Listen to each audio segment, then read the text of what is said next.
নমস্কার, ইন্ডি নিউজ 24 থেকে রয়েছে আমি শঙ্কর সাঁতরা এই মুহূর্তে।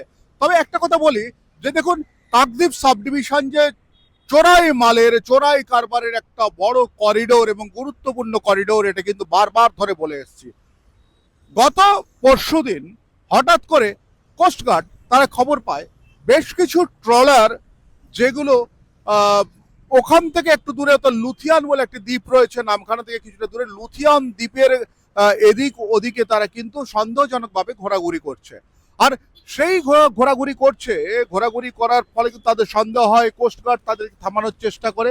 যখনই দূরে কোস্টগার্ডকে দেখতে পায় সমুদ্রে, তখন আর একটা ট্রলারে করে যারা ছিল তারা পালিয়ে যায় এবং কোস্টগার্ড এসে সঙ্গে সঙ্গে ওই অর্থাৎ কোস্টগার্ড অর্থাৎ নৌবাহিনীর লোকেরা তারা ওই ট্রলারটিকে আটক করে, একটি ট্রলার পায়, সেটিকে আটক করে। এমভি লক্ষ্মীনারায়ণ নামে একটি ট্রলারকে আটক করে। সেই ট্রলারের মালিক কাকদ্বীপেই থাকেন। তিনিও কিন্তু একজন বাংলাদেশি, অথবা অনেকদিন আগে এদেশে চলে এসছেন।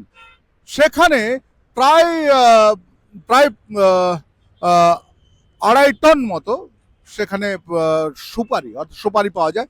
এই সুপারি আসে হচ্ছে মূলত মায়ানমার, বাংলাদেশ থেকে এই সুপারি আসে। আর সুপারি এখানে চোরাই পথেই আসে। চোরাই পথে এসে এর আগেও কিন্তু এই সুপারি এখানে ধরা পড়েছে, সেটা নিয়ে কিন্তু অনেক শোরগোল হয়েছে। সেটা কাজ কারবার এটা চলে। একটা জিনিস হচ্ছে কাকদ্বীপ বলে যে একটি শহর রয়েছে দক্ষিণ 24 পরগনায়। এই যে কাকদ্বীপ যে শহর রয়েছে, শহরের কিন্তু অনেকেই এই সুপারি কারবার অর্থাৎ চোরাই সুপারি কারবার থেকে, চোরাই কাপড় থেকে আরম্ভ করে বাংলাদেশ থেকে যে সমস্ত আসে সেগুলোর সঙ্গে যুক্ত। এবং এই লুথিয়াম থেকে আরম্ভ করে, রায়দিঘি থেকে আরম্ভ করে, নামখানা থেকে আরম্ভ করে, এই সমস্ত জায়গাগুলি কি সম্পূর্ণ নদীমাতৃক এবং সমুদ্রের কাছাকাছি জায়গা, যার ফলে এখান থেকে চুরি হওয়া কিংবা জিনিসপত্র এখানে আসে কিংবা এখান থেকে যায়। তবে এর সঙ্গে কেউ জড়িয়ে রয়েছে সেটা আমরা দেখুন। ওই যে এমবি লক্ষ্মীনারায়ণ বলে যে ট্রলার, কাকদ্বীপের এক বাসিন্দা নন্দ দাস, সেই নন্দ দাসের সঙ্গে ফোনে যোগাযোগ করবার চেষ্টা করেছিলাম। কোনোভাবে কিন্তু সেই ফোনটিতে বারবার ধরে বলা হচ্ছে সেটি নন্দ দাসের নয়। তবে আমাদের কাছে কনফার্ম যে নন্দ দাস ওটির মানে ওটির মালিক, অর্থাৎ ওই ট্রলারটির মালিক।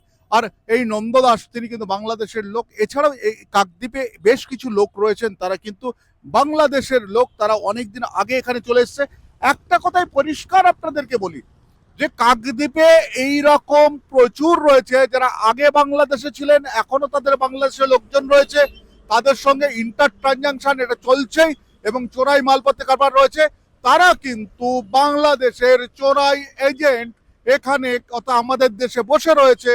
আর আমাদের দেশের পুলিশ থেকে আরম্ভ করে, ইন্টেলিজেন্স থেকে আরম্ভ করে, তাদের নিয়ে কোনো কিছু ভাবে না। বারবার প্রমাণ হয়েছে তারা বাংলাদেশের বিভিন্ন জিনিসপত্র আনা নেওয়া থেকে আরম্ভ করে কারবারটা করে এবং তারা যে বাংলাদেশের এজেন্ট হয়ে বসে রয়েছে। দেখুন, বারবার ধরে একটা কথা বলি যে এইভাবে ট্রলার কিছুদিন আগেও বেশ কিছু বাংলাদেশি ধরা পড়েছে, আমাদের কোস্টগার্ড তাদেরকে ধরেছে। এইরকম ভাবে প্রায় কিন্তু এইরকম ধরা পড়ছে। আর এই যে ধরা পড়ছে আমাদের দেশে, তারা ধরা পড়ছে, ধরা পড়ার ফলে কি হচ্ছে, বারবার ধরে একটা কথা বলি, ও দেশের লোক এদেশে আসছে এবং এখানে থাকছে। আমাদের এখানে বারবার যে স্লিপার সেল অর্থাৎ জঙ্গিদের স্লিপার সেল ধরা পড়ে, সেই জঙ্গিদের স্লিপার সেল কিন্তু এখানে চলছে। আর এদের মাধ্যমেই কিন্তু এই নাশকতার কাজগুলো আস্তে আস্তে গজাচ্ছে বলে যতটুকু ধারণা করছেন যারা এই সব নিয়ে বিশেষজ্ঞ রয়েছেন আন্তর্জাতিক মহলে, তারা কিন্তু বারবার ধরে ধারণা করছেন। তবে কেন বন্ধ হচ্ছে না? কেন এই নন্দ দাসকে এখনো পর্যন্ত গ্রেপ্তার করা হয়নি? কেনই বা এখনো পর্যন্ত কেউ ধরা পড়লো না? আর কোস্টগার্ড এত হাই স্পিড একটা কোস্টগার্ডের যেটা রয়েছে আপনারা জানেন, সম্পূর্ণ বেলুনের মতো একটা বিশাল ভেসেল টাইপের রয়েছে, স্পিড বোট, তারা কেন ধরতে পারলো না? সেটাও একটা বড় ব্যাপার। তাহলে কি এক এক করে অনেকেই জড়িয়ে রয়েছে বারবার ধরে। এই একটা সমুদ্র, কোস্টগার্ডকে এখন নিয়ে যাওয়া হয়েছে বকখালির মতো জায়গাতে, ফ্রেজারগঞ্জ থেকে আরম্ভ করে উপকূলের জায়গাতে নিয়ে তাদেরকে বিশেষ সুবিধা দিয়ে রাখা হয়েছে। তারা কেন ধরতে পারছে না? প্রশ্ন তো বারবার ধরে আসে, তাই না? এই প্রশ্ন যে বারবার ধরে আসে, সেটার উত্তর দেবে কে?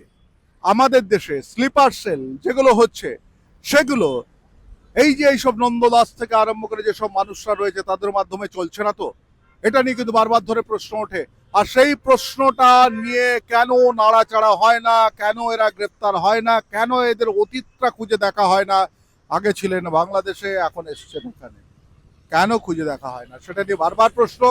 তবে এই ধরনের নানা খবর নিয়ে আপনাদের সামনে আমি আবার আসবো। আমি শঙ্কর রয়েছে আপনাদের সঙ্গে। ইন্ডি নিউজ 24 দেখতে থাকুন। আমার সঙ্গে রয়েছে অপূর্ব মাঝি।